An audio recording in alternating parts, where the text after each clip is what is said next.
ಇದು ನಮ್ಮ ದೇಶದ ಬಿಹಾರ ರಾಜ್ಯದಲ್ಲಿ ನಡೆದಿರುವಂತಹ ಒಂದು ನೈಜ ಘಟನೆ.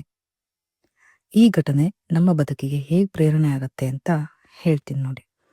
ಆತನ ಹೆಸರು ದಶರಥ್ ಮಾಂಝಿ ಅಂತ. ನಮ್ಮ ದೇಶದ ಬಿಹಾರ ರಾಜ್ಯದವರು. ಅವರು ಒಬ್ಬ ಬಡ ಕಾರ್ಮಿಕರಾಗಿರ್ತಾರೆ.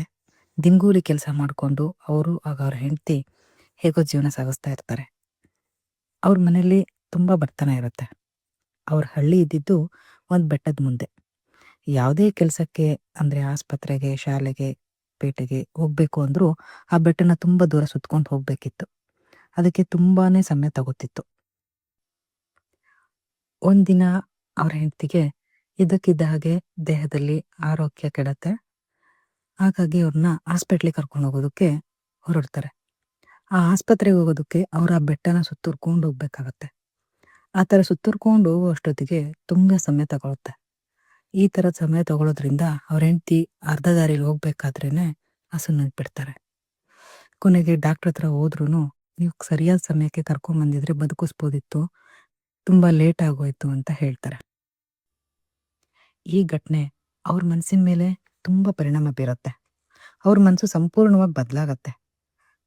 ಆ ಬೆಟ್ಟ ನಮ್ಮ ಹಳ್ಳಿ ಪಕ್ಕ ಇರೋದ್ರಿಂದ ಸರಿಯಾದ ಸಮಯಕ್ಕೆ ನಾವು ಯಾವ ಕೆಲಸಕ್ಕೂ ಹೋಗಕ್ ಆಗ್ತಾ ಇಲ್ಲ ಅಂತ ಅರ್ಥಕೋತಾರೆ. ಅದಕ್ಕೆ ನಾವು ಆ ಬೆಟ್ಟನ ಹೊಡೆದು ದಾರಿ ಮಾಡಿದ್ರೆ ಎಲ್ಲಿಗಾದ್ರೂ ಬೇಗ ಹೋಗ್ಬೋದು ಅಂತ ಊರಿನ ಜನಕ್ಕೆ ಹೇಳ್ತಾರೆ. ಆದ್ರೆ ಆ ಊರಿನ ಜನ ಇವ್ರ ಮಾತನ್ನ ಕೇಳಿ ನಗ್ತಾರೆ. ಅವ್ರ ಹೆಂಡತಿ ತೀರೋಗಿರೋದಕ್ಕೆ ಇವ್ರಿಗೆ ತಲೆ ಕೆಟ್ಟಿದೆ ಅಂತ ಹೇಳಿ ಹೀಯಾಳಿಸ್ತಾರೆ. ಆದ್ರೆ ಅವರು ನಾನು ಈ ಕೆಲಸ ಮಾಡೇ ಮಾಡ್ತೀನಿ ಅಂತ ಹೇಳ್ತಾರೆ. ಯಾರೂ ಸಹಾಯ ಮಾಡದೇ ಇದ್ರು ನಾನು ಈ ಕೆಲಸ ಮಾಡ್ತೀನಿ ಅಂತ ಹೇಳ್ತಾರೆ. ಆದ್ರೂ ಊರ್ ಜನ ಆತನ ಮಾತನ್ನ ನಿರ್ಲಕ್ಷ್ಯ ಮಾಡ್ತಾರೆ. ಒಬ್ಬ ಸಾಮಾನ್ಯ ಮನುಷ್ಯ ಬೆಟ್ಟ ಹೊಡಿಯೋಕ್ಕಾಗುತ್ತಾ ಅಂತ ಅವಮಾನ ಮಾಡ್ತಾರೆ. ಅವರು ಬಡವರು, ಹಣ ಇರಲಿಲ್ಲ, ಅವ್ರ ಕೈಲಿ ಯಾವುದೇ ಮೆಷಿನ್ಸ್ ಇಲ್ಲ, ಅವ್ರಿಗೆ ಯಾರು ಸಹಾಯ ಮಾಡೋರು ಕೂಡ ಇಲ್ಲ. ಆದ್ರೆ ಅವ್ರ ಕೈಯಲ್ಲಿ ಇದ್ದಿದ್ದು ಒಂದು ಚಿಕ್ಕ ಗುದ್ದಲಿ ಹಾಗೂ ಸುತ್ತಿಗೆ ಅಷ್ಟೆ. ಪ್ರತಿದಿನ ಬೆಳಗ್ಗೆಯಿಂದ ಸಂಜೆವರೆಗೂ ಅವ್ರು ಬೆಟ್ಟ ಹೊಡಿಯೋಕೆ ಶುರು ಮಾಡ್ತಾರೆ. ಬಿಸಿಲು, ಮಳೆ, ಹಸಿವು, ದಣಿವು ಯಾವುದನ್ನು ಲೆಕ್ಸೋದಿಲ್ಲ. ಕೆಲವೊಮ್ಮೆ ಕೈಯಲ್ಲಿ ರಕ್ತ ಬರ್ತಿರುತ್ತೆ. ಕೆಲವೊಮ್ಮೆ ದೇಹ ನಿಲ್ಲೋಕ್ ಆಗದೇ ಇರುವಷ್ಟು ದಣವಾಗೋಗಿರುತ್ತೆ. ಆದ್ರೂ ಅವರು ಒಂದು ದಿನಾನು ಹಿಡಿದ ಕೆಲಸ ಬಿಡ್ಲಿಲ್ಲ. ಹಳ್ಳಿ ಜನ ಅವ್ರನ್ನ ನೋಡಿ ನಗ್ತಾ ಇರ್ತಾರೆ. ಇವ್ರಿಗೆ ಬುದ್ಧಿ ಇಲ್ವಾ, ಇದು ಆಗದೆ ಇರೋ ಕೆಲಸ, ಒಬ್ಬ ಮನುಷ್ಯ ಬೆಟ್ಟ ಹೊಡೆಯೋದು ಸಾಧ್ಯನೇ ಇಲ್ಲ ಅಂತ ಹೀಯಾಳಿಸ್ತಿರ್ತಾರೆ. ಆದ್ರೆ ದಶರಥ್ ಮಾಂಝಿ ಅವರಿಗೆ ಒಂದು ವಿಷಯ ತುಂಬಾ ಚೆನ್ನಾಗಿ ಗೊತ್ತಿರತ್ತೆ. ನಿರಂತರ ಪ್ರಯತ್ನ ಮಾಡಿದ್ರೆ ಅಸಾಧ್ಯ ಅನ್ನೋದೇ ಇಲ್ಲ ಅಂತ. ಒಂದಿನ, 2 ದಿನ, 1 ವರ್ಷ, 5 ವರ್ಷ ಹೀಗೆ ಅವರು ಬರೋಬ್ಬರಿ 22 ವರ್ಷ ಎಲ್ಲೂ ನಿಲ್ಲಿಸದೆ ಕೆಲಸ ಮಾಡ್ತಾ ಇರ್ತಾರೆ.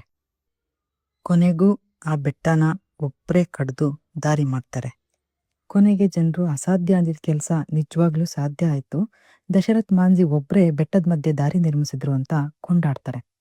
ಆ ದಾರಿಯಿಂದ ಜನಗಳು ಬೇಗ ಆಸ್ಪತ್ರೆಗೆ ಹೋಗೋದಕ್ಕೆ ಶುರು ಮಾಡ್ತಾರೆ. ಮಕ್ಕಳಿಗೆ ಶಾಲೆಗೆ ಹೋಗೋದಕ್ಕೆ ತುಂಬಾ ಸುಲಭ ಆಗತ್ತೆ. ಹಳ್ಳಿ ಜೀವನನೇ ಬದಲಾಗೋಗುತ್ತೆ. ಒಮ್ಮೆ ಅವರನ್ನ ಹುಚ್ಚ ಅಂತ ನಕ್ಕ ಜನನೇ ನಂತರ ಗೌರವದಿಂದ ನೋಡೋದಕ್ಕೆ ಶುರು ಮಾಡ್ತಾರೆ. ಇದು ಪದ್ಮಶ್ರೀ ಪುರಸ್ಕೃತ ದಶರಥ್ ಮಾಂಝಿ ಅವರ ಜೀವನದ ಕಥೆ. ಇವರು ಭಾರತಕ್ಕೆ ಪ್ರೇರಣೆ. ಇವರನ್ನ ಮೌಂಟೇನ್ ಮ್ಯಾನ್ ಅಂತ ಕೂಡ ಕರೀತಾರೆ. ಅವ್ರ ಜೀವನ ನಮಗೊಂದು ದೊಡ್ಡ ಪಾಠನೇ ಹೇಳತ್ತೆ. ಹಣ ಇಲ್ದಿದ್ರೂ ಪರವಾಗಿಲ್ಲ, ಬೆಂಬಲ ಇಲ್ದಿದ್ರೂ ಪರವಾಗಿಲ್ಲ, ಆದ್ರೆ ಮನಸ್ಸಿನಲ್ಲಿ ದೃಢ ಸಂಕಲ್ಪ ಇದ್ರೆ ಒಬ್ಬ ಮನುಷ್ಯ ಬೆಟ್ಟವನ್ನು ಒಡಿಬಹುದು. ಜೀವನದಲ್ಲಿ ದೊಡ್ಡ ಸಾಧನೆ ಮಾಡೋದಕ್ಕೆ ಶಕ್ತಿ ಬೇಕಾಗಿಲ್ಲ. ಹಿಡಿದ ಕೆಲಸ ಕೈ ಬಿಡದೆ ಮಾಡೋ ಮನಸ್ಸು ಸಾಕು.